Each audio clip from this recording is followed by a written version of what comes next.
Bueno, y ya estamos en uno de los paneles centrales para el cierre del último día. Ustedes saben, la razón de este Congreso Futuro, el lema de este Congreso ha sido aprender a convivir como uno de los principales desafíos que tenemos como humanidad. Y hemos querido aprovechar este momento que estamos viviendo los chilenos, tan importante en la discusión de una nueva Constitución, y para eso hemos convocado a distintos representantes de nuestra fabulosa convención constitucional. Muchas gracias por estar todos ustedes aquí y yo los voy a presentar uno a uno. Aquí voy a ir en orden, ¿verdad? No en orden alfabético ni de relevancia, porque tenemos aquí a dos presidentas sentadas, así que quiero partir primero por Patricio Fernández, escritor, periodista, analista político chileno, fundador, exdirector de Clinic, para quienes no sabían, uno de los medios de comunicación que ha sido muy relevante y reconocido en Chile. Durante su carrera ha sido columnista, comentarista. En 2021 ha sido electo como convencional constituyente por el Distrito 11 de la región metropolitana. Estudió literatura, filosofía en la Universidad Católica de Chile, para luego estudiar historia del arte renacentista en la Universidad de Florencia. Muchas gracias por estar aquí, Patricio. Un gusto, Paloma.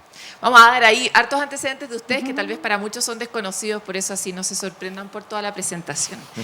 Quiero presentar y darle la bienvenida, muchas gracias por estar con nosotros, a la nueva presidenta de la Convención, María Elisa Quinteros. Muchas gracias por estar aquí. Muchas gracias. Odontóloga, experta en salud pública y política chilena, odontóloga de la Universidad de Talca, magíster y doctora de salud pública de la Universidad de Chile, investigadora y académica del Departamento de Salud Pública de la Universidad de Talca, parte del directorio de la Sociedad Chilena de Epidemiología, del Comité Ejecutivo del Capítulo Latinoamericano de la Sociedad Internacional de Epidemiología Ambiental y de la Fundación Afluentes de la Red Ambiental del Maule. En julio de 2021 fue electa convencional constituyente por el Distrito 17 de la región del Maule.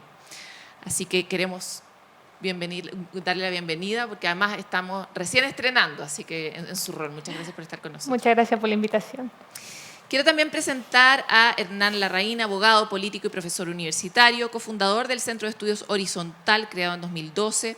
Entre 2018 y 2020 es presidente de Evolución Política, o Evópoli, como la conocemos mucho. Mientras estuvo en ese cargo, fue parte del Acuerdo Nacional por una Nueva Constitución y la Paz Social, el del 15 de noviembre, un momento muy importante para todos en 2019, que derivó justamente en esta Convención Constitucional de 2021. En 2021 sale electo como convencional constituyente por el Distrito 11 de la región metropolitana. Es egresado de la Universidad de Derecho de la Universidad Finis Terrae, magíster en Ciencia Política y máster en Políticas Públicas del London School of Economics. Actualmente profesor adjunto de la Escuela de Gobierno de la Universidad Adolfo Ibáñez. Muchas gracias por estar aquí. Muchas gracias por la invitación, Paloma. Presento también a Rodrigo Álvarez, abogado y político chileno, diputado por 3 periodos consecutivos en la región de Magallanes, subsecretario de Hacienda y ministro de Energía durante el primer gobierno del presidente Sebastián Piñera, profesor de Derecho Tributario, Derecho Comercial y Derecho de la Competencia a la Pontificia Universidad Católica de Chile. En 2021 es electo como convencional constituyente por el distrito 28 de la región de Magallanes. Es doctor en Derecho de la Universidad de Navarra y tiene un máster en Derecho en la Universidad de Harvard. Muchas gracias por estar aquí, Rodrigo. No, muchas gracias a ti por la invitación. Bueno, ya ella la superconocen porque ha sido probablemente la figura más reconocida de la convención desde sus inicios. Estamos muy contentos de tenerla aquí, a la presidenta saliente, la doctora Elisa Loncón, académica en mapuche, lingüista, activista y política chilena, nacida en la comunidad Lef Walwan. No sé si lo dije bien. Muy bien. Estudió pedagogía en inglés en la Universidad de la Frontera, tiene 2 doctorados en la Universidad de Leiden y de la Pontificia Universidad Católica de Chile. Es docente de la Universidad de Santiago, ha sido activista por los pueblos originarios, en particular por el pueblo mapuche. En mayo de 2021 fue electa como convencional constituyente de la República de Chile por el pueblo mapuche y el 4 de julio electa presidenta de la Convención Constituyente, siendo la primera persona y primera mujer procedente de un pueblo originario en ocupar un cargo de alto rango en el Estado de Chile. La revista Time además la reconoció en 2021 como una de las 100 personas más influyentes del año. Muchas gracias por estar aquí, Elisa. Muchas gracias por la invitación. Y quiero partir con usted para abrir esta conversación, justamente porque usted representa en su rol en esta convención a un pueblo con el que todavía no hemos logrado darle la vuelta para comprender cómo podemos convivir de una forma más armónica, más respetuosa, cuidadosa de todos los orígenes, de todas las historias, ¿verdad? Y es por lo mismo que quisiera, desde su experiencia y desde su historia, entender qué ¿Qué espera de esta convención, de esta constitución, desde el pueblo mapuche, mirando como mapuche el futuro? Bueno, muchas gracias. Nosotros hemos estado conversando en la convención y ya entre los tantos convencionales se ha instalado el reconocimiento de Chile como un Estado plurinacional. Ahora, cómo va a quedar esa plurinacionalidad va a depender cómo se redacten las normas. Yo estoy en normas de principio, después en formas de Estado, igual debe quedar y debe quedar también en sistema político. ¿Cómo va a ser esa plurinacionalidad? En palabras simples, significa una constitución que reconozca todas las naciones existentes y dentro de estas las preexistentes, y como naciones, todas las naciones del mundo tienen derecho a autonomía y autodeterminación. No hay ninguna nación en el mundo que no tenga esa definición porque eso permite su existencia. Entonces ahí entramos al terreno político, sin embargo, en términos comunicacionales, es reconocer al otro como ese legítimo que tiene los derechos, tiene los mismos derechos que uno y que además implica también conocer y respetar. Lo que no hemos tenido, Chile no nos conoce, los chilenos en general conocen muy poco de lo que somos las naciones originarias, y dentro de eso tampoco se han incorporado los derechos de preexistencia, territoriales, lingüísticos. Está muy falto Chile de eso. Entonces ahora que tenemos que hacer el cambio de la Constitución para una convivencia de largo plazo y para atender la problemática que tenemos instalada en los territorios donde nosotros vivimos, es que necesitamos darle una solución de fondo, y esa solución pasa por reconocimiento de derechos. Eso quería ir justamente hacia allá, porque cuando hablamos en términos, voy a decirlo desde una perspectiva muy como cotidiana, ciudadana, cuando uno escucha esta idea de los derechos de la autonomía, suena como algo, por un lado, difícil de comprender, un poco abstracto, pero para muchos da susto cuáles pueden ser esos efectos o de qué forma vamos a materializar esa declaración de la Constitución en la vida cotidiana. ¿Qué le pasaría a los chilenos o qué nos pasaría a los chilenos en nuestra experiencia cotidiana si nuestra Constitución hiciera ese reconocimiento efectivo, como ocurre en otros países, de hecho? Sería un aprendizaje importante para este país, porque nos vamos a dar cuenta que podemos convivir en igualdad de respeto y reconocimiento del otro. Esto no es nada artificial, hay avances en Europa, mismo España, por ejemplo, que tiene naciones, territorios autónomos, con administraciones autónomas, Nueva Zelanda. En muchos países está instalada la plurinacionalidad con distintos nombres.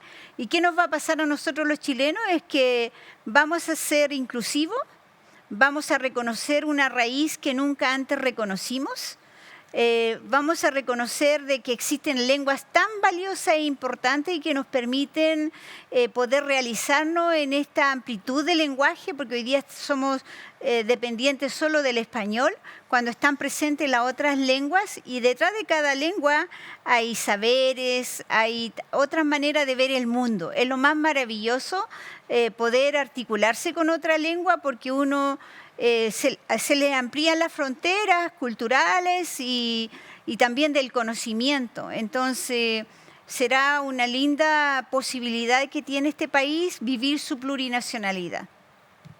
Rodrigo, quisiera seguir con usted. Es súper interesante este panel, porque la convención de alguna manera da cuenta mucho mejor de lo que le ha dado la política chilena históricamente, de la diversidad que constituye a Chile, tanto territorial como de los pueblos originarios, como de género, ¿verdad? Tenemos una muestra de diversidad muy interesante. Y usted ha sido representante de Magallanes durante mucho tiempo, lo sigue siendo ahora, y desde ese punto de vista me gustaría saber de qué manera sueña o ve que la Constitución puede o no ser una oportunidad justamente para visibilizar la riqueza territorial y dar mayor igualdad en un país que es por lejos de los más centralizados y centralistas, de acuerdo a la información que ha puesto a disposición, de hecho, la OECD, ¿verdad? Entonces, Qué bueno entrar en ese ángulo, en esa pregunta, porque muchas veces se destaca en la convención, y de manera absolutamente correcta, la presencia de los pueblos originarios, la presencia de la paridad, la presencia de la juventud. Y otra de las características centrales del proceso a veces olvidado, que es la primera constitución de la historia de Chile que se escribe directamente desde las regiones. Cualquiera de las constituciones anteriores, la de 1980, 1925, 1833, se escribía centrada en Santiago, en pequeñas comisiones. Y esta es la primera en que mayoritariamente están expresadas las regiones.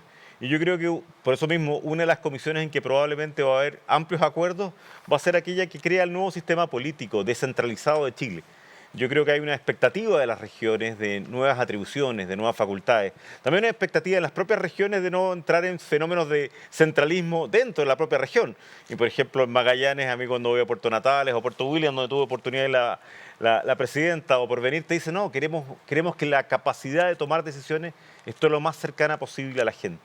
Y yo creo que eso va a ser uno de los símbolos de esta Constitución, con probablemente un nuevo capítulo completo, muy distinto al actual. Nosotros tenemos actualmente un capítulo de gobierno regional, provincial y local, pero probablemente eso va a ser muy alterado. Y me parece bien, para dar mayor poder, mayores capacidades a la decisión de cada uno. Mientras más cerca está de las personas la decisión, mejor es para la democracia.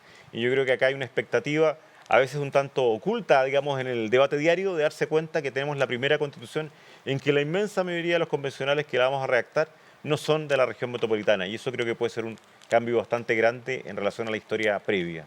hay mucho, yo tengo un pasado muy regionalista porque me tocó mucho cubrir a las regiones durante muchos años, y existe una verdad que yo creo que es más o menos indiscutible, que es que si hay algo difícil de tener poder es perderlo, ¿verdad? Tal vez nos pueda contar su historia después, Lisa, que va a ir saliendo. Pero desde ese punto de vista usted estuvo en el gobierno, que es el eje mismo donde está centralizado el poder, y también está representando a las regiones hoy. Y desde ese punto de vista puede ver lo que significa estar en una vereda y en la otra. ¿Qué tan efectivo puede terminar siendo la Constitución como una herramienta para destrabar las trampas que genera la necesidad de conservar o concentrar el poder, que son muy propias de este país, ¿no? Siempre es difícil. Yo recuerdo, sobre todo cuando era subsecretario de Hacienda, incluso más que los puestos de diputado o ministro de Energía, cuando era secretario de Hacienda, la enorme cantidad de decisiones que yo tenía que tomar en Teatinos, y que en realidad uno decía, esto, Teatinos es la calle donde está el Ministerio de Hacienda, entonces esto en realidad debe haberlo resuelto Talca o debe haberlo resuelto Punta Arenas, no tiene sentido que lo tome yo, pero legalmente debía tomarlo en ese momento quien era el subsecretario de Hacienda. Entonces mucho, y sobre todo cuando uno piensa, uno a veces piensa en los fenómenos específicos, dice la Constitución del 80. No, en esta materia la Constitución del 80 fue variando muchísimo. Fue creando los gobiernos regionales, fue creando las elecciones municipales, los cores que no estaban en el diseño original. Entonces, la Constitución te puede dotar de nuevas instituciones. Probablemente ahora va a haber varias discusiones sobre los temas fiscales o el tema del gasto en la propia región. Entonces, claro, la Constitución hizo que es el gran tema pendiente para descentralizar. Exactamente. Solo quería decir una cosa. Yo creo que de repente se mira la Constitución, hay que tener mucho cuidado en eso, como en la solución de todos los problemas. No es así. Pero puede solucionar varios problemas, o problemas importantes. Y yo creo que por esta línea va uno de los más queridos por cada una de las regiones. Hernán, quisiera seguir con usted. Fue muy importante esa noche del 15 de noviembre. Fue muy importante porque para todos los que estuvieron ahí había un riesgo muy grande, que era sentarse. Sentarse era riesgoso, era difícil, era una apuesta en un momento muy difícil para Chile. Pero fue una señal que, si mi joven memoria no me falla, yo por lo menos no había visto con ese nivel de transversalidad, con esa determinación, con ese sentido de urgencia en la política. Me gustaría saber qué de ese espíritu has podido experimentar y le gustaría que se proyectara en la siguiente Constitución. Lo digo porque la contingencia nos come mucho, ¿verdad? Nos quita el sueño, y no digo las ganas de dormir, sino que nos quita las posibilidades de soñar muchas veces, y de soñar sobre todo a largo plazo, y de creer en una ética, en una forma de mirar la sociedad que fue como la que inspiró esa noche de alguna manera. Entonces quisiera saber cómo ha sido un poco la experiencia y cómo ves la proyección de ese espíritu en este tiempo. A ver, partamos por recordar ese 15 de noviembre, ¿cierto? Y el contexto y el momento social, político que vivíamos, en una crisis muy profunda, que tenía a las instituciones en una situación de alta fragilidad. Y lo que hicieron los partidos políticos, los denostados partidos políticos fue buscar una solución político, democrática, participativa, ciudadana, abierta, para resolver ese conflicto y destrabar lo que pudo haber terminado muy mal. Ese acuerdo del 15 de noviembre marca un punto de inflexión y abre entonces el proceso constituyente con un plebiscito que fue extraordinariamente masivo, la elección, ¿cierto?, de los convencionales, la diversidad que emergió. Y yo diría que de esa noche que hubo que ser generosos y al mismo tiempo pragmáticos y muy responsables del alcance de lo que estábamos haciendo para poder darle una solución a lo que vivíamos, es algo que creo yo todos los convencionales sentimos. Estar en la convención hoy es una responsabilidad extraordinariamente grande, es un mandato ciudadano para que nos pongamos de acuerdo desde nuestra diversidad para buscar un pacto social, una forma de convivencia pacífica y salir de este momento tan complejo que está viviendo nuestro país. Y yo he visto que de menos a más, en la medida también que nos hemos ido conociendo, va generándose no solo el conocimiento personal, sino la empatía por el otro, el respeto a la diversidad. Y creo yo, esos son ingredientes que van a ser fundamentales para que un grupo de personas que prácticamente no se conocía vaya encontrando un tono y una forma de dialogar. Y ojalá podamos, como ese 15 de noviembre, presentarle al país un texto que genere un gran y amplio consenso. ¿Y han logrado irradiar a sus sectores? Lo pregunto, el que quiera puede meter la cuchara aquí, yo aquí solo estoy dando los pases. ¿Han logrado irradiar ese espíritu que se va generando, esa confianza que se genera dentro de la convención? ¿Se logra irradiar hacia otros sectores? Yo creo, y aquí voy a hacer un punto de vista que puede ser polémico, pero yo siento que lo que nosotros hemos ido construyendo internamente en términos de relaciones humanas, no hemos sido capaces de transmitirlo hacia afuera, generando confianza en la ciudadanía de que en esta convención se están dando las condiciones para que realmente podamos ponernos de acuerdo. Y más bien, hemos creado una imagen donde resaltan más bien las polémicas que los acuerdos, los debates y, en fin, cuestiones que no tienen que ver mucho con el trabajo propio de la convención, pero a nivel de comisiones se están dando trabajos extremadamente responsables, las audiencias son muy valiosas y, por supuesto, estamos con muchas complejidades. Son muchos los temas que tenemos que abordar en plazos extremadamente acotados. Pero creo yo que hacia adentro hay más elementos de confianza que lo que somos capaces de proyectar a futuro y la presidenta María Elisa Quintero ha sido muy clara en sentir de que ese es uno de los principales desafíos de su mandato. Vamos a volver sobre esta tecnología, ¿no?, que vamos a tener que desarrollar. Tal vez aquí logramos encontrar alguna clave, porque sin duda es algo que también la ciudadanía percibe. Pero antes quisiera pasar a la nueva presidenta. Me interesa mucho su background científico, epidemiológico, de salud pública, porque estamos, mal que mal, en el Congreso Futuro, donde hablamos de todas las tecnologías y hablamos mucho de cuán relevante podría o no ser tener una cantidad de conocimiento disponible para la toma de decisiones siempre. Y me gustaría saber cuál es su perspectiva y su visión sobre de qué manera uno podría disponibilizar más el conocimiento para las personas, no solo por la vía de la educación, sino de encontrar ciertos mecanismos que permitan democratizar el acceso a la información, sobre todo en un momento de burbujas de información, en un momento de fake news, ¿verdad? Ya todos somos víctimas de alguna manera de esa realidad. ¿Cómo ve usted ese futuro, el futuro de la mano del conocimiento? Bueno, yo pienso que las ciencias en general, ya sean sociales o más como de las ciencias duras, son un pilar fundamental para la sociedad. O sea, ojalá pudiésemos tener insumos para la toma de decisiones siempre, siempre, ya sean desde el mundo cualitativo, cuantitativo o investigación mixta, yo creo que es fundamental. Lamentablemente, la inversión en ciencia es baja. Actualmente tengo fe que la nueva Constitución y los acuerdos que podamos ahí alcanzar releve la importancia de la ciencia para la sociedad. Y en ese sentido significa también valorar a las personas que hacen ciencia. Hay bastante precarización laboral. O sea, hay muchos desafíos en el área de la ciencia, pero sin duda, al menos desde mi visión, desde el mundo de la salud pública, es lo básico. Necesitamos evidencia para la toma de decisiones, necesitamos evidencia para la evaluación de políticas públicas, que es una deuda que tenemos histórica en el país. Hay muchas políticas, se diagnostican maravilloso, se diseñan perfectos, se implementan con uno que otro dificultad, por supuesto, pero la evaluación siempre quedamos cortos. Entonces también es un desafío como las ciencias pueden ayudar a generar insumos para las y los tomadores de decisiones, porque también estamos muy interrelacionados. O sea, en la medida que nos vamos ayudando desde la ciencia, generando insumos a los tomadores de decisiones, eso al final repercute en la sociedad. Pero también es importante, creo yo, que debemos como sociedad sentir o pensar o en conjunto, ver que la ciencia es de todos y de todas, no es un derecho o sea, no es un privilegio de un grupo de los que podemos acceder a estudiar formalmente, y para eso hay experiencia exitosa en otros países, por ejemplo, de investigación, de acción participativa, donde la ciencia, los temas, por ejemplo, se levantan desde las comunidades, los temas a investigar. Incluso, por ejemplo, desde el mundo de la sociología está el estudio de ciencia, tecnología y sociedad, en donde se analiza no solo el laboratorio en sí, sino todas las relaciones entre los agentes, los artefactos. Hay un montón de riqueza que hasta ahora ha pasado desapercibida, y creo que tiene que ver mucho con tal vez la subestimación del rol de importancia que tiene la ciencia para el desarrollo de una sociedad.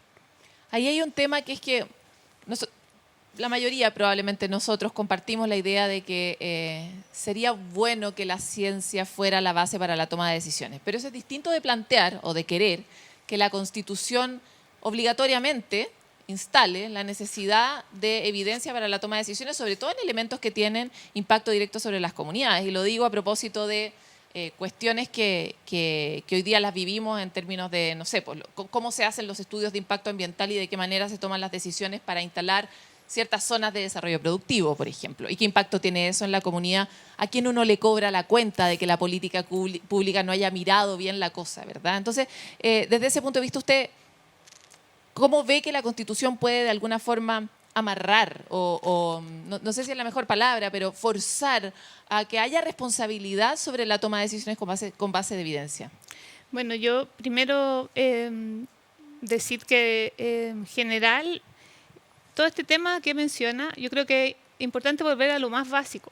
La ética, por ejemplo, de la investigación, la ética política, la ética cívica. Yo creo que hay que remirar las bases éticas que sustentan ese tipo de acciones. Yo creo que esa es una reflexión más profunda que hay que dar para ver cómo diseñar después, posterior a la Constitución, todos los sistemas de evaluación, de qué lugar te está mirando, desde el lugar del rol del ser humano como centro de la sociedad, la naturaleza, o el rol del modelo económico. Entonces hay una reflexión bien profunda que pienso yo que hay que dar.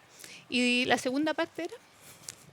Si nosotros, ¿de qué manera uno podría amarrar constitucionalmente tal vez la obligatoriedad de que en ciertos temas que son sensibles o que van a tener un impacto directo en la ciudadanía uno le pueda cobrar a alguien en el fondo que no se tomó la evidencia, ¿verdad? O sea, yo creo que nosotros en la convención, en la comisión que discute estos temas, que es la Comisión 7 de Ciencia, Tecnología, Arte, Cultura, Patrimonio, etcétera, tienen un rol importante en el sentido no de amarrar cosas, yo creo que de deliberar, llegar a consensos, y al menos en mi sentir como constituyente, no como presidenta actual, tiene que ver con reconocer la ciencia como un derecho humano, como básicamente lo que es, y a partir de eso ya no necesitamos amarrar cosas porque podemos ver todos los beneficios que tiene la ciencia para el desarrollo social. Entonces creo que va a ser una cosa que posteriormente, en el Congreso que viene, tengo esperanza que sea así, puedan tomar las decisiones correctas para que todos y todas seamos beneficiarios del progreso y avance de la ciencia. Voy a volver sobre este punto porque he escuchado algunos casos de otras constituciones donde uno le puede cobrar finalmente, porque la Constitución permite de alguna forma decir como, oiga, usted tomó esta decisión y mire en la situación en la que me dejó, o usted no tomó esta decisión a pesar de toda la evidencia que estaba yendo, por ejemplo, en materia de cambio climático, ¿verdad? Pero vamos a volver sobre ese punto y quiero tomar un punto que planteaba la presidenta Patricio para preguntarle a usted sobre... En su experiencia como analista político, me imagino que ha reflexionado sobre el rol de los ciudadanos en estos últimos años, el importante rol que ha tenido la ciudadanía en todas las transformaciones que hemos tenido durante los últimos 2 años, podríamos decir. Y por lo tanto, ¿cómo uno podría velar por el fortalecimiento del rol ciudadano? Lo planteo por la escasa y cada vez más desaparecida cultura cívica, la dificultad que tenemos los chilenos para identificar las instituciones y valorarlas, para entender bien qué institución hace qué y para qué. Muchas veces los alcaldes dicen, pucha, a mí me cobran cuentas que en realidad son de los diputados, de los senadores o del presidente, ¿verdad? Y yo no tengo pito que tocar, pero eso pasa mucho en parte porque no tenemos idea cómo funciona el Estado, ni tampoco nos apropiamos del Estado como una herramienta mucho más al servicio de las personas. No tenemos, por ejemplo, tampoco iniciativa de ley que los ciudadanos para poder nosotros definir qué queremos hacer con nuestro país. Desde ese punto de vista, ¿cuál ha sido su reflexión durante este periodo sobre el rol de los ciudadanos y hacia dónde debiera apuntar la Constitución de fortalecer el rol ciudadano? A ver, yo creo que efectivamente la educación cívica es algo importantísimo y que falta, pero creo que hay que arrancar de otro lugar antes. Creo que estamos viviendo efectivamente tiempos de transformaciones en el funcionamiento social, en las relaciones entre los ciudadanos, en las interacciones políticas muy grandes. La hemos visto en Chile, pero se están viendo en el mundo entero. La decadencia de la democracia representativa, partidos políticos que dejan de sintonizar o de representar masivamente a la población, medios de comunicación oficiales que pasan a ser como enemigos de movimientos ciudadanos. En el estallido social, todas estas cosas se vieron con mucha fuerza y el estallido social chileno dista de ser un hecho único y aislado en el mundo. Iván Krastev, un politólogo búlgaro, en un librito que se llama Ya es mañana, publicado hace unos 2 años, en medio de la pandemia, decía que hasta entonces iban 90 estallidos sociales en los últimos 10 años, con características muy similares, que son como más o menos las que acabo de mencionar, con ciudadanías que se autoconvocan por las redes, en fin. Creo que estamos, de alguna manera, la política, el Estado, los partidos, todo eso que tú mencionas, está empezando a tener que sufrir un redibuje. Andamos todos con un teléfono celular que hace que esos entes mediadores que antes eran fundamentales para llevar a la opinión pública o al poder lo que un ciudadano pensaba, empiezan a ser vistos como prescindibles. Cuando yo tenía 18 años y peleaba contra Pinochet, una de las razones que uno tenía para acercarse a una organización era el mimeógrafo. Y en el mimeógrafo se hacían los panfletos. Podría, sí, poner como un traductor. Claro, ya nadie sabe lo que es un mimeógrafo. Claro, un mimeógrafo es un asunto... Yo lo apoyo, Patricio. Tú sabes lo que era un mimeógrafo, digamos. Para la mímica, ¿verdad? Acláralo, porque aquí tenemos una audiencia enorme. Un mecanismo de reproducción técnica, como diría Benjamin, para reproducir un panfleto muchas veces que uno salía y tiraba debajo de los autos que con el viento los levantaban y la gente los recogía. Y ahí se convocaba una protesta tal día, tal hora. Bueno, hoy día uno llega a una manifestación básicamente sin saber cómo. Apareció en el teléfono, se empezó a difundir de una manera impresionante, biológica casi. Yo llegué a la marcha del 25 de noviembre sin saber cómo llegué y habían 1,5 millones de personas en ese centro. Todo esto empieza a reproblematizar el cómo entendernos, digamos. Los sindicatos han perdido poder, los curas ya no lo tienen, los profesores universitarios parecen no saber y los escolares también, los jóvenes le preguntan al otro qué es lo que tienen que aprender de ellos, hay una crisis en el concepto de autoridad, o sea, estamos en un momento de gran transformación y creo que una de las principales preguntas que uno se puede hacer ahí es ¿cómo vamos a rearticular esto? Y a mí de las cosas que más me gusta y me interesa y me hace no solo un defensor, sino que un admirador del camino que elegimos nosotros, es que creo que es una gran elección y apuesta democrática para esta solución de dispersión. para ese momento de desencuentro. Si algo justificó el proceso constituyente en que estamos, Hernán participó de ese momento en que estaba la crisis y los políticos se reunían. Yo creo que aunque no se lo hayan dicho entre sí, es decir, nosotros no somos capaces aquí de acordar una solución a nombre de la población que está en la calle. O sea, lo que nosotros acordáramos acá no sería respetado allá. Ergo, tirémosles el pastel. O sea, pongámonos de acuerdo. Y de alguna manera eso es este proceso constituyente. Pongámonos de acuerdo. Y la representación que llegó ahí, efectivamente es una representación, algunos la cuestionan mucho porque no proviene de la lógica política parlamentaria, porque se abrió un campo muy disolutivo y complejo al permitir listas de independientes, porque se desconcentraron los modos habituales de acordar, pero aquí estamos experimentando para ver si le encontramos una salida. Y yo creo que esto daría para largo, pero una de las grandes preguntas que los militantes de los partidos políticos podrían hacerse ahora es ¿qué es ahora un partido político? Y así sucesivamente. Entonces, ¿es importante la educación cívica? Sí, pero estamos también en un cambio epocal que está llevando a repensar nuestras relaciones y en qué consiste la política también. ¿Vamos a encontrar la respuesta mañana? No. ¿Va a encontrarla la Constitución? No. Pero al menos ojalá sea el acuerdo para navegar juntos sin problemas durante estos tiempos de incertidumbre. Tenías varias respuestas. No, a muchas. Claro, es cierto, es difícil tener paciencia, ¿verdad?, con un proceso así de importante. Inspirada en esta respuesta, quisiera volver con usted, Rodrigo, porque me encanta la posición, esto de que tenga tantas experiencias tan diversas, ¿no? La del poder así, pero el que todos reconocemos, así, el poder ejecutivo, ¿no? Como hasta esta otra, que verdad es tan distinta.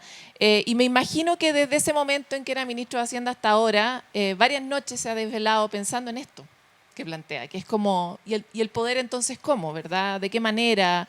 ¿Representando a quién? ¿Cómo se va a configurar esta posdemocracia? Que en el Congreso Futuro hablamos en uno de los paneles de eso, de cuál es el sistema posdemocrático. ¿Y cuáles han sido esas reflexiones? Me encantaría saber sobre la base de toda esa experiencia que le ha pasado por el cuerpo, que también ha estado llena de partidos políticos, de ciudadanos, etcétera, ¿no? Yo te agrego algo que también para mí es muy interesante cuando lo analizo más como observador, que es que yo tuve 15 años muy intensos de vida política, presidente de la Cámara, subsecretario, ministro, etcétera, pero después estuve 8 años total y absolutamente retirado. O sea, sin participar en nada, salvo como cualquier ciudadano ir a votar. De hecho, no iba a ningún partido ni me reunía porque yo creía estar y quería absolutamente alejado del mundo político. ¿Por qué hizo eso? No, no me puede contar eso. Sí, no, ¿Por qué se alejó? Por una razón, yo tuve una salida compleja al gobierno del presidente Piñera debido a un conflicto social precisamente y al manejo que se tuvo ese conflicto, en el cual yo discrepé de varias de las soluciones políticas y preferí salir. Y cuando salí me di cuenta que hacía muy bien, y quiero darle la recomendación a muchos políticos, hacía muy bien al alma y a la mente hacer un corte, y un corte completo. De hecho, algunas de las restricciones que me gustaría poner en la Constitución son precisamente para obligar a los políticos a salir de la esfera o salir de la campana del poder, porque es muy bueno. O sea, yo durante 8 años, yo decidí una cosa cuando salí, y Hernán quizás se acuerda de ser, yo soy abogado, tú lo dijiste, soy especialista en materias tributarias comerciales. Yo no quería ser ni lobista, ni persona que en un momento dado se le acercara y dije, no, por un buenos años yo iba a ser abogado. Después fui también durante algún tiempo dirigente gremial porque era la parte pública que me faltaba, pero quería estar totalmente alejado. Entonces, volviendo a tu pregunta, a mí lo que más me ha sorprendido es el cambio de muchas dinámicas. Lo que vimos, a mí me preguntaban mucho los periodistas, tus colegas, el día miércoles cuando estábamos todo un día votando, me decían, ¿usted vivió alguna vez esto en el Congreso? Y le decía, nunca para una decisión política, sí para leyes. Entonces, ¿usted está muy extrañado? Y le decía, no estoy extrañado. ¿Y por qué no está extrañado? Porque acá hay muchos grupos y cuesta y tienen dinámicas distintas y mentalidades diferentes y formas.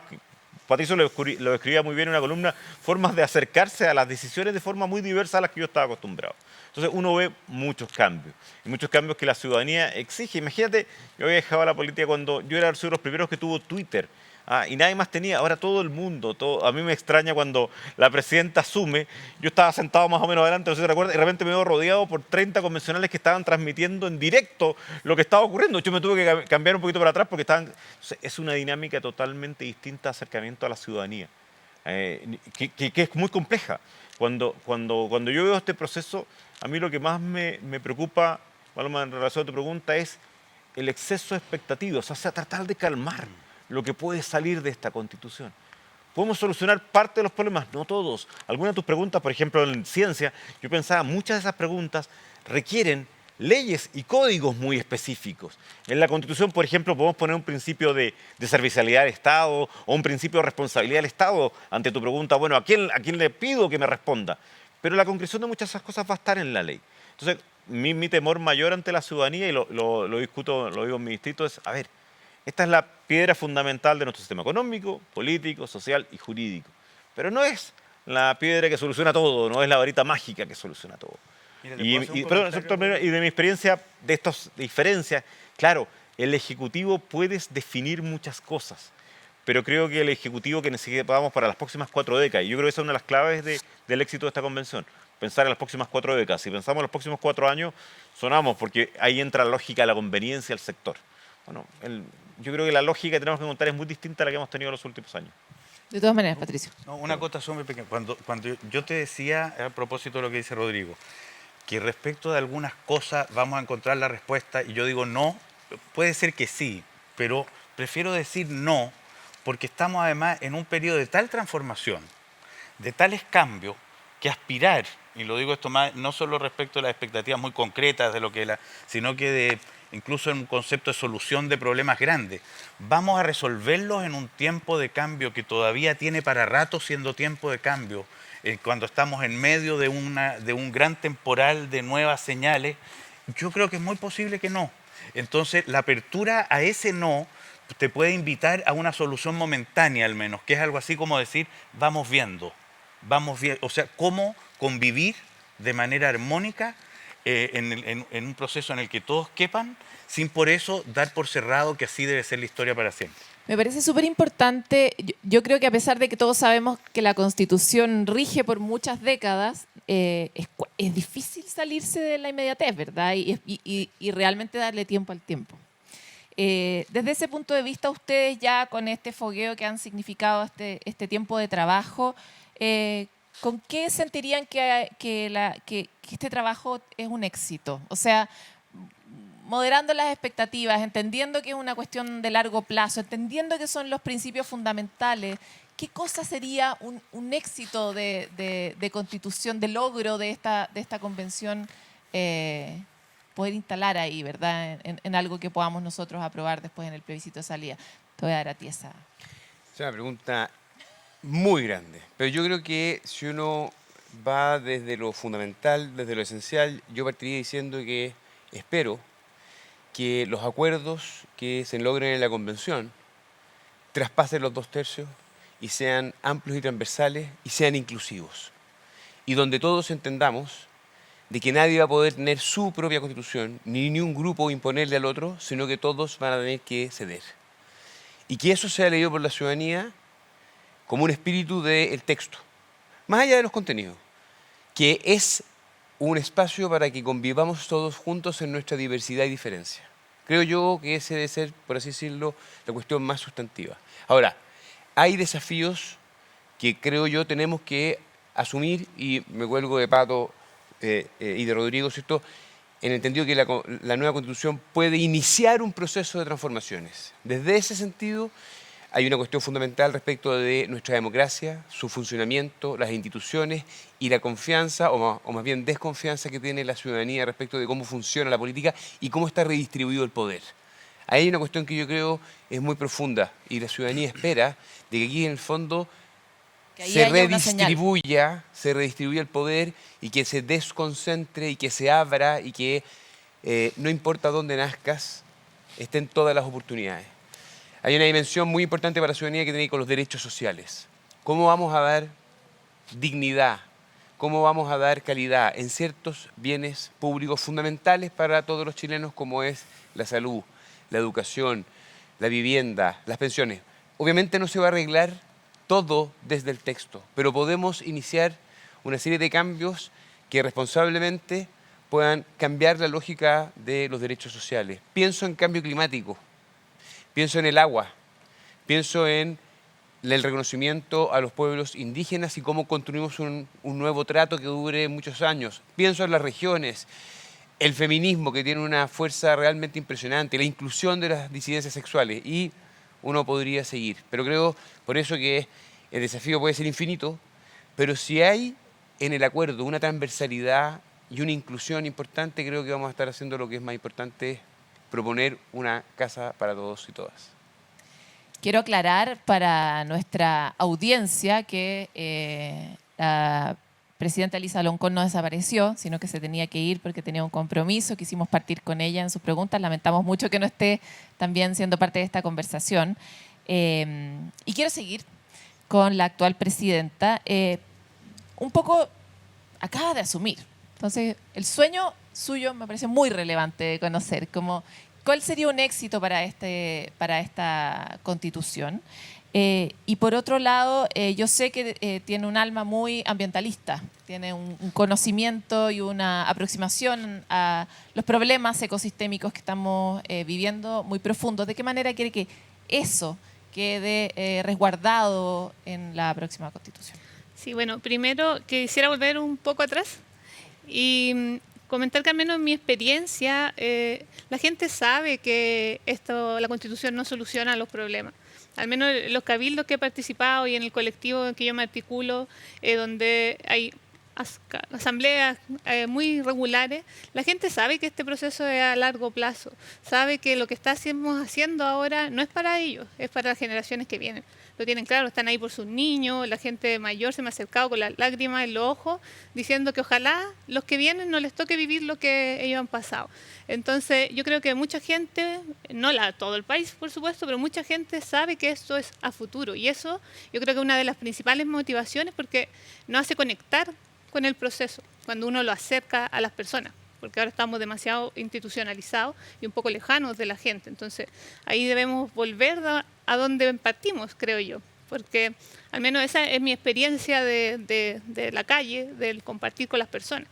Y respecto a la pregunta, bueno, el sello, yo me iría muy tranquila, muy feliz si lográramos entre todos, entre todas, llegar a un amplio consenso, como dice Hernán, en las demandas que dieron origen al proceso, que las vimos en los letreros, que incluso hicimos los letreros, que tiene que ver con, por supuesto, los derechos sociales, ya las demandas sociales, salud, educación, para no repetir lo mismo que dijo Hernán, pero eso es muy sentido por la gente. Yo creo que eso es como el punto de encuentro, un poco ya basta de abuso, estamos cansados, queremos mejor salud, mejor educación, lo que ya todos y todas sabemos.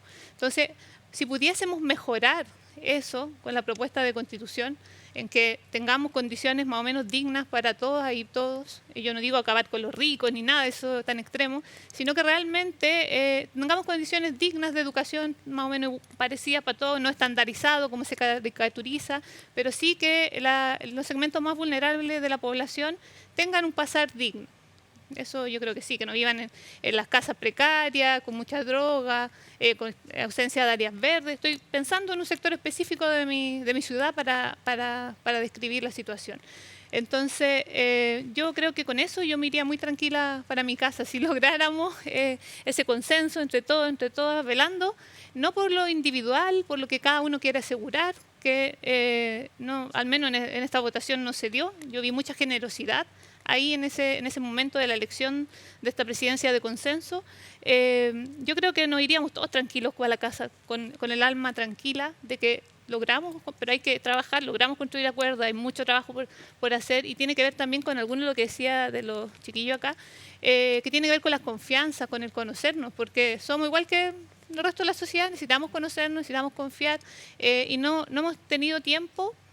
Y es complejo que lo tengamos porque nos queda muy poco, pero yo creo que ahí yo me iría tranquila. Y respecto a ambiente, yo le he dicho, yo soy epidemióloga ambiental, entonces yo trabajo en eso, veo el efecto de la salud, veo que no es un concepto hippie de que la naturaleza, la naturaleza podemos vivir todos en el bosque, no esa caricatura, sino que realmente tiene efecto. Yo lo veo en el área de la salud nada más, en la salud de las personas, y determina la calidad de vida de las personas.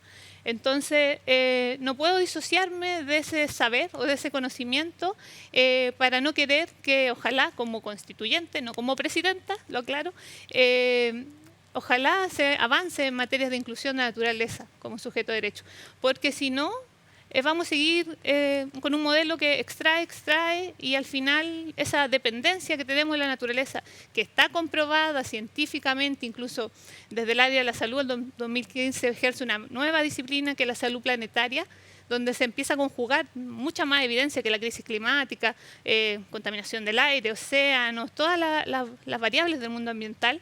Y hay evidencia, cúmulo de evidencia, consenso, pero no hay todavía la difusión necesaria. La gente no sabe que la calidad del aire puede ayudar a aumentar el riesgo de diabetes o de hipertensión, algo tan sencillo como eso, y que digamos que la contaminación como mi ciudad, que en invierno es una nube de humo, aumenta el riesgo para esas personas. Entonces, sabiendo eso, yo también me iría muy contenta si logramos avanzar.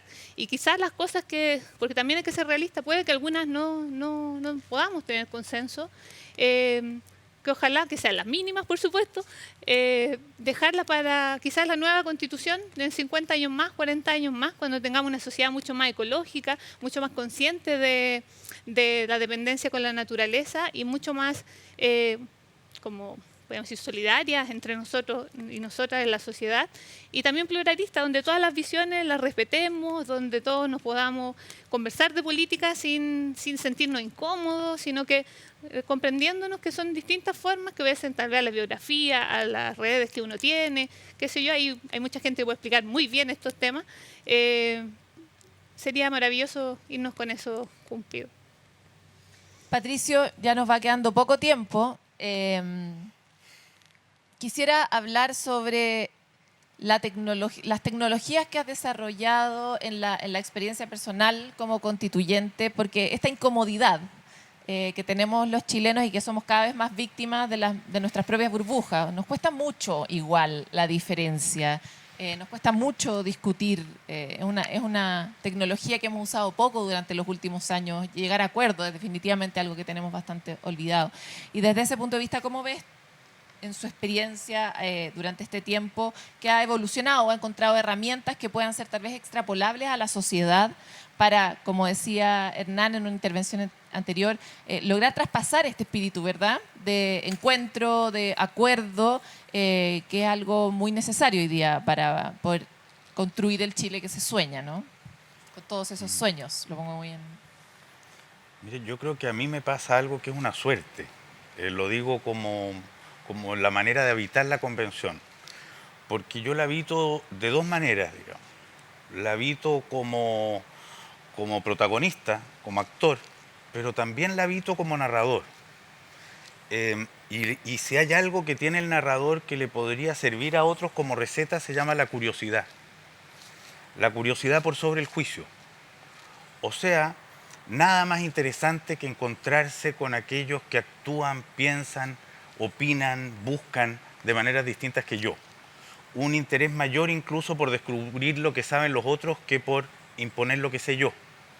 El valor de la curiosidad, el entender, digamos, que la democracia, aparte de ser un modo de solución un mecanismo para tomar decisiones o de solución de conflicto, tiene también un sentido muy profundo y muy filosófico, diría yo, de manera de habitar. Y es la convicción de que al otro lo necesito. Y de que todo otro sabe algo que yo no sé. Incluso el peor. Incluso el que menos me gusta. Conoce algo que yo no conozco. Y que el mundo sin eso estaría incompleto.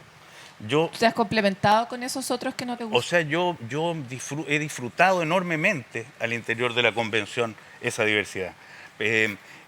La disfruto desde el ámbito del humor hasta el aprendizaje teórico. Hay cosas que me hacen reír y hay cosas de las que aprendo. He aprendido una infinidad, o sea, siento que esto ha sido un doctorado muy extraordinario, porque está desde, como decía María Elisa, la perspectiva ecológica, que es una de las fundamentales. Estamos habitando en un tiempo de emergencia climática y eso se vuelve un tema central. Aquí entre nosotros hemos dicho en buena medida lo que yo creo que son los 5 ejes transformadores de esta nueva Constitución. Vamos a pasar a ser un Estado social de derecho, va a haber una redistribución del poder territorial importante, vamos a tener una democracia paritaria, vamos a hacer un Estado plurinacional y van a haber nuevos estándares ecológicos.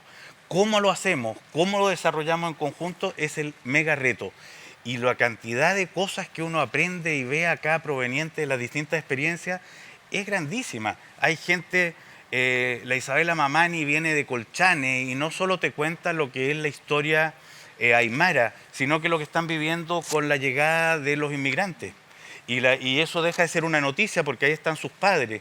Y sus padres son un grupo de viejos porque de ese pueblo se han ido todos los jóvenes. Y los viejos están asustados porque ha llegado de pronto un montón de gente. Y vamos así sucesivamente. Y con Fernando Tirado, el pueblo chango, hablamos de las pescas. Y cuenta de los pescados que está saliendo no sé dónde. Y de la forma de las embarcaciones. Y así sucesivamente. Ese diálogo, digamos, si es que uno lo asume no solo como lo que tiene que imponer propio, sino como lo que puede recabar para el relato conjunto, se vuelve sencillamente extraordinario.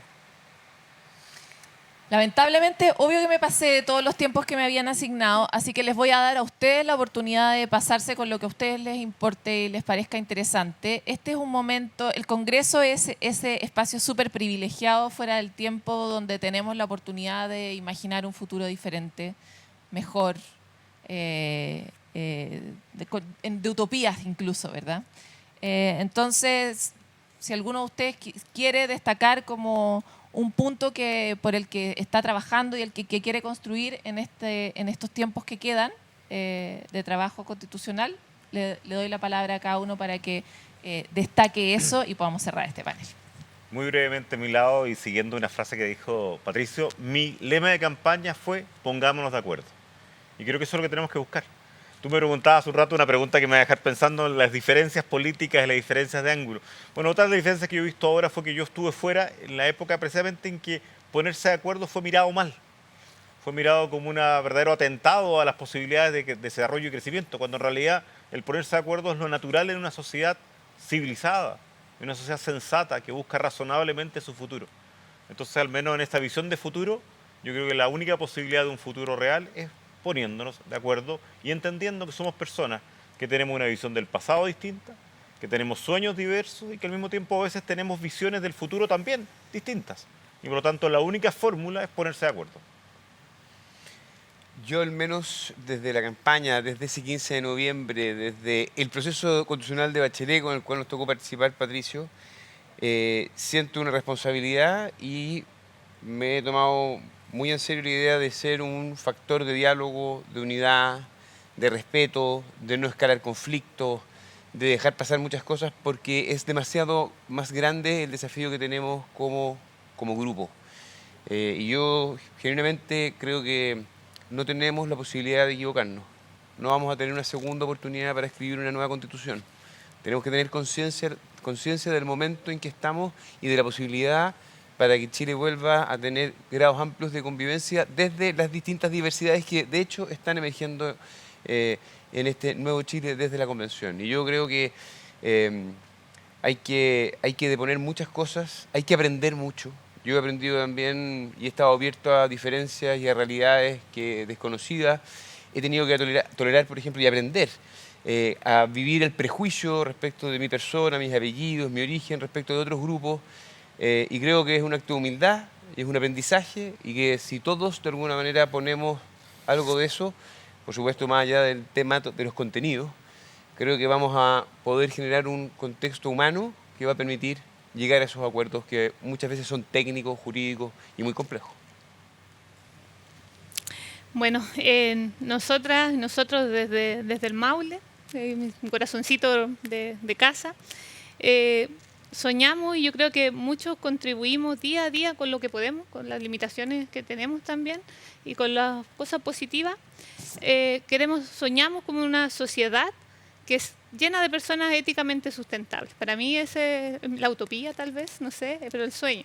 En el sentido de que seamos una sociedad, ojalá que vuelva Aristóteles y su ética de las virtudes quizás, o mirar un poco, no sé qué valores podemos rescatar de la sociedad o consensuar, y no olvidando la relación de dependencia con la naturaleza. Entonces, una sociedad que éticamente se mire así en relación con sus contemporáneos, los que estamos acá, responsables con todos nosotros, una sociedad que se haga responsable en su toma de decisiones con la naturaleza también, pero también a la misma vez con las generaciones que vienen. Ese es mi sueño. Patricio, te toca cerrar. Bueno, yo creo que estamos terminando un tiempo de certezas, que fue la Guerra Fría, que fue la guerra entre bloques que tenían claro cómo debía ser el mundo, que luchaban la palabra libertad con la palabra igualdad y ahora de pronto irrumpe una que es la palabra dignidad, que no sabemos bien a dónde vamos, pero sabemos que tenemos que navegar juntos, que está en peligro el planeta, que hay crisis en nuestras relaciones, y que vamos a un puerto que posiblemente no tenemos en nada claro y por mares tormentosos, donde, como decía Juan Rulfo, y lo citaba Nicanor Parra en sus discursos de sobremesa, nos salvamos juntos o nos hundimos por separado.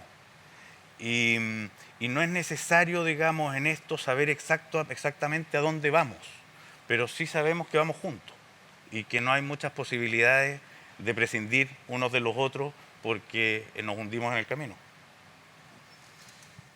Oye, yo me quedé con 3.200 conversaciones pendientes aquí. Tal vez deberíamos hacer como un programa anual para conocer un poco la experiencia. Muy apasionante escucharlos, muy interesante. Qué privilegio tenerlos aquí, qué privilegio ser ustedes también y estar viviendo esta experiencia. Les quiero agradecer en nombre de Congreso Futuro por este panel, por toda su participación. Y a todos ustedes, bueno, pasamos del lema del año anterior, ¿verdad? Que era aprender... ¿Qué onda mi memoria? Que era habitar la incertidumbre, al lema de este año que es aprender a convivir, que es algo así como, vamos como de lema en lema, identificando esos faros que están hoy día haciendo todas las preguntas para el conocimiento, ¿verdad? No va a parar la incertidumbre, no vamos a dejar de vivir tiempos álgidos, así lo dice la ciencia, así lo dice el cambio climático, así lo dicen los teóricos del mundo de las ciencias sociales. Probablemente la sociedad se va a volver más compleja por los desafíos que tiene. Y por lo mismo, este tipo de cosas que parecían tan sencillas y que finalmente son las más difíciles, que es encontrar acuerdos, aprender a convivir, desarrollar las más altas virtudes, ¿verdad? Que la citaba aquí, trayendo de vuelta a Aristóteles, parecen ser las grandes herramientas que nos van a permitir sobrevivir juntos. Muchas gracias a todos ustedes y a ustedes, y seguimos en este Congreso Futuro.